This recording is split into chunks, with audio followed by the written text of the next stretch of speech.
Now, a nationwide hosepipe ban will come into force at midnight tomorrow as the recent spell of hot, dry weather continues to put increasing pressure on drinking water supplies. The restrictions, which were introduced by Uisce Éireann last week for Dublin and parts of the east and south of the country, will apply across the country until August 26th.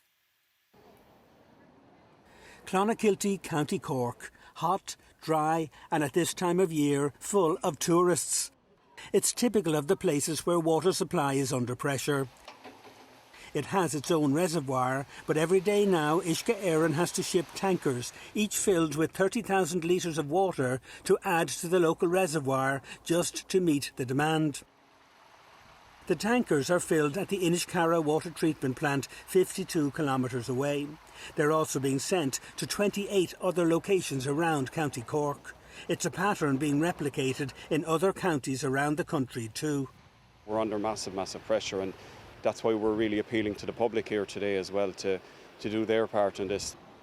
Uisce Éireann says the nationwide restrictions are needed to make sure there is enough water for homes, businesses, farms, hospitals and other essential services over the coming weeks.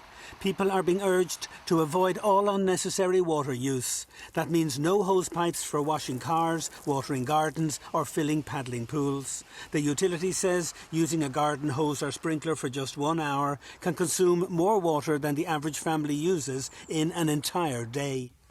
Taking shorter showers, not putting away the hose pipe, and using a watering can with a rose head. They're all measures that if we all take them collectively, that will make a big difference. Uisce Éireann said the extended warm and dry period has left several groundwater sources under increasing stress, with reduced yields or in some cases no yield at all being recorded. It said that every drop of water counts, and the continued support of the public nationwide will help to reduce the pressure on supplies and keep water available for essential daily needs. George Lee, RTE News at Uisce Lake in County Cork.